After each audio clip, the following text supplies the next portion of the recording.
noise. I only have an acre and a half. I don't want noise, infrasound, or shadow flicker. Most people respect property lines. That should be your focus. Property lines.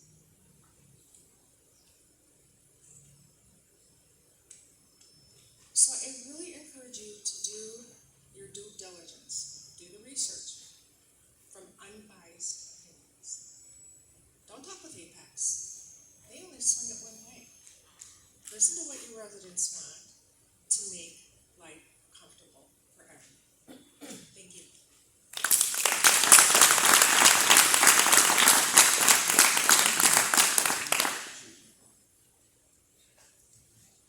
Hello. Kevin Murphy, Winfield Township. I remember reading an article, and you can all correct me if I'm wrong. Apex wanted to bring 75 wind turbines to Montcalm County. How can one township have, 68? Once they get in, this young lady stated, let's get a couple. It'll never quit. It's going to continue to go on and on and on. We all know it, and it's going to happen if you allow it. Make them hard, make it go tall, protect everybody. The interest of the community is the most important thing. I hope you share that with your heart. Thank you.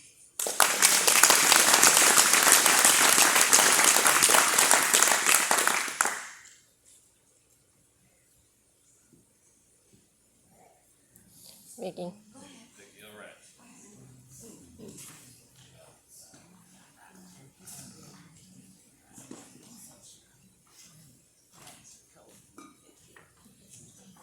Sound.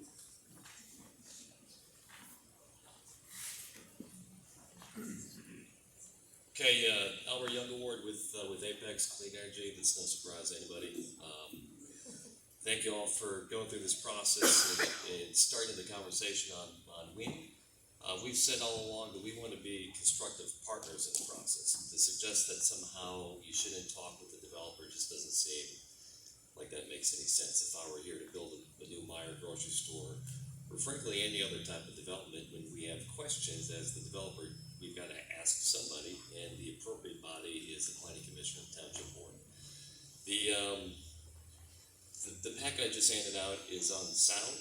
It's kind of a quick 22-page cheat sheet on all you might need to know about sound. It is a complicated issue, and I'm not an acoustician, but there are professional people who have studied this across the country and across the globe. So there's a lot of interesting details and facts. I would ask that you please consider reading it so they can help inform the discussion on what is an appropriate sound setback. Is it LMAX? Is it whatever?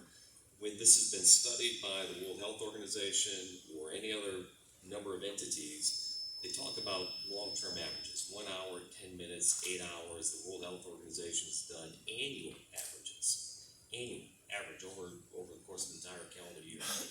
So there is a lot of research that's gone into this, and a lot of resources. Several states even regulate wind energy. They've got maybe a different one.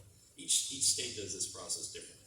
Several states have a state process, and some of those states would be fellow Midwestern states: Illinois, Minnesota, Indiana, Wisconsin, Dakotas. And so when you look at what those states require, those states have between a 45 and sometimes up to a 50 decibel average. You gotta finish your sentence.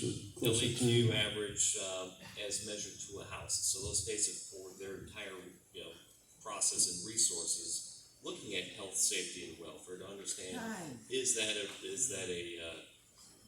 viable ordinance, and their answer is yes. So just feel free to use that document as a resource. Thanks.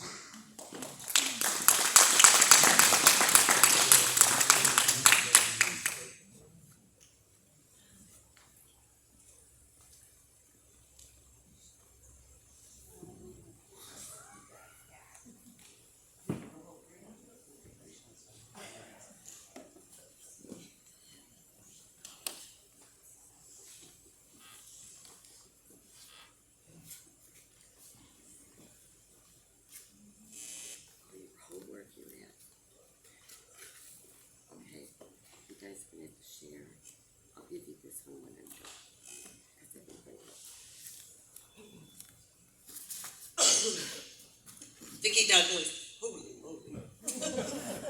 Vicki Douglas, Maple Valley. On my notes here.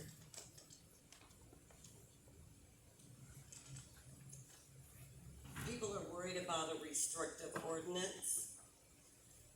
As long as you write waivers for the non-participating landowner, non-participating being they don't have transmission lines or wind turbines on their property. If that person wants to sign a waiver, and you guys register it with the county, and they waive the setback, they waive the sound, they waive the flicker, that's not restrictive, because you're giving them an opportunity with a waiver. It should only be from the property line, not from an occupied building. I don't understand why you're asking your attorney, should we do this or should we do that? This is your ordinance for them. It's not his. You write it how you want it for the safety, welfare, and health of your residents here. Lake setbacks. I live on Cowden Lake. I'm at the north end. Roger Benton has a Met Tower at the south end. McBride Road is at the south end of the lake. So you have the lake, houses, McBride Road, and I clocked it off with my car. It's a half a mile. Need to finish your sentence. I am. It's a half a mile. I can see 1/3 of that Met Tower, which is 196 feet. I can't imagine what I would see, 670, 700 foot. I would have no more waterfowl, nothing. What I've given you is history on Apex's lawsuits and why. The reason that a lot of their lawsuits can't be found is because of Please their wrap it up, please. LLCs, such as here, they're known as Montcalm Wind, but they are registered as Coral Wind, or as Coral Wind 1 and Coral 2. So, All right, thank you. please read that.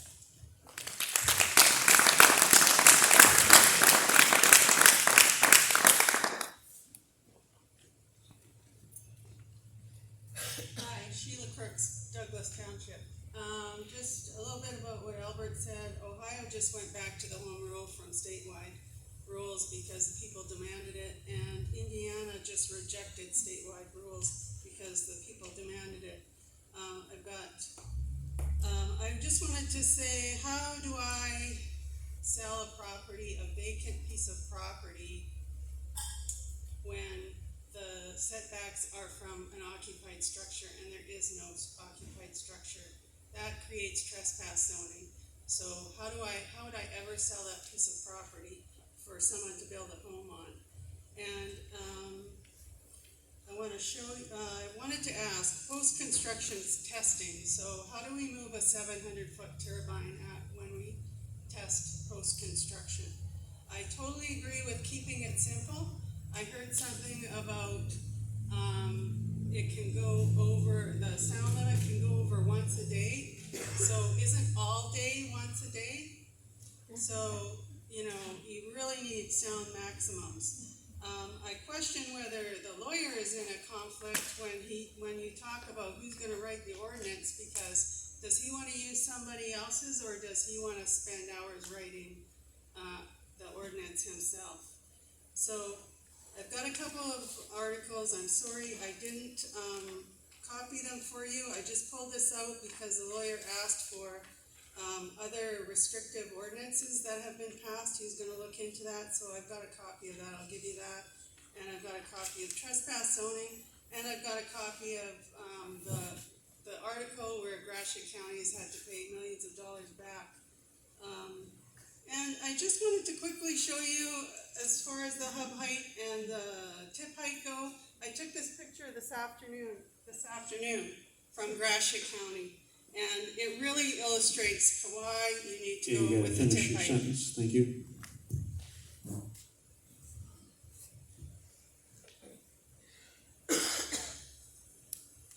Chris? You're the secretary, right?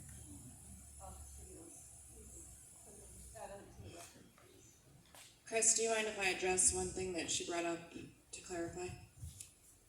Yeah, go ahead. Okay, so I mentioned the, 1 time a day, which is what we have in our solar ordinance, and that's L10, so, just so you understand it, and I totally agree that I would prefer to go with an LMAX because it's easier to enforce and to measure.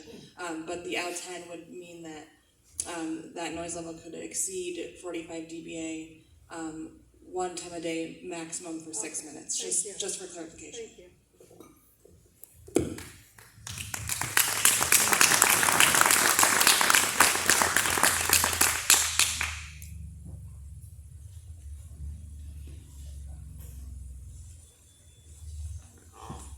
As Pamela had mentioned, the lacking of studies on wind, this is a great study of 2019, sorry, short one for you. That hints on 20 years worth of research. The study is peer reviewed. I am short here. I will get you to another one. She is published in multiple medical journals. This is a collaboration of pro-wind reports, but if you go through them and look at the conclusions, most of them will express that they find that there are severe side effects with wind, sound, relating to the closeness to the houses and turbines, not necessarily the height of the sound, how loud the dBAs are. It's just a play on words. But there's about 30 of them, you go through them, and every single one, every pro-wind study comes to the conclusion that sound, I hate my phone, sound does not affect health, but then comes to the conclusion that health is affected by this and the turbine. It's the same damn thing.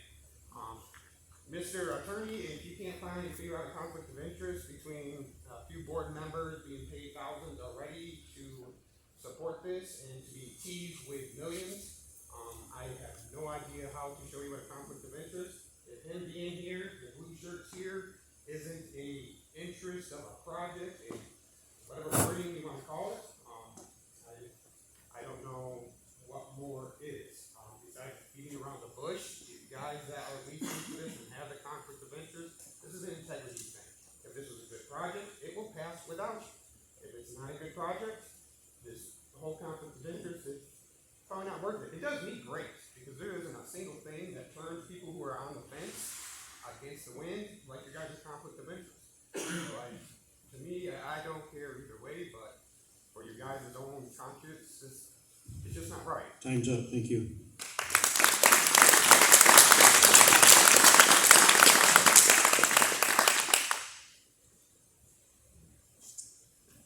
Hello, I'm Chris Johnson with Pine Township. I live there, I'm not with them. First off, I want to thank you for all your service. I see you guys up here. I think last week I was out in the middle of a swamp and there were mosquitoes just terrible, and I'd rather be there in your seats. So thank you for what you're doing. It's hard for you to have to keep an open mind with everything's going on. But I'd like to just help you with a few discussion topics that I've heard at previous meetings, and I just wanted to clarify them for you. At the last Pine Township meeting, they talked a lot about drainage. They went on and on about, the base is gonna be 40 feet deep. How are they gonna drain it? They're just gonna drain around it. Drainage is not an issue. I do drainage for my work. Drainage is not an issue. It's just they talked about putting something in their ordinance about putting the transmission lines 20 feet deep so they can tile over top of them. Drainage tiles are like 2.5 to 4 feet deep. Now, sometimes you get an outlet that goes a little deeper, and we've had to work underneath stuff, but they can work around it. So that's not an issue. Fire, somebody talked at a meeting like this for 3 whole minutes about fire. They showed pictures of stuff on fire. They catch on fire. It's got a motor in it. Cars catch on fire, combines catch on fire. They had turbines catch on fire. They called the fire department, they just kept the people back, let it burn, burned up, done. They interviewed the farmer that had the turbine on his land. He was like, so what? Caught on fire. Something happened with an engine, so it caught on fire. Not a big deal. I was at a meeting where they called for a popular vote. Oh, look at all the people here. Let's call for a popular vote. This is not a popular vote issue. As township officials, you're responsible for protecting everybody's rights, including people that have property. So it's not a popular vote. And if it was, we had a float in the parade down to the Danish festival, and we were a little concerned about riding on this float.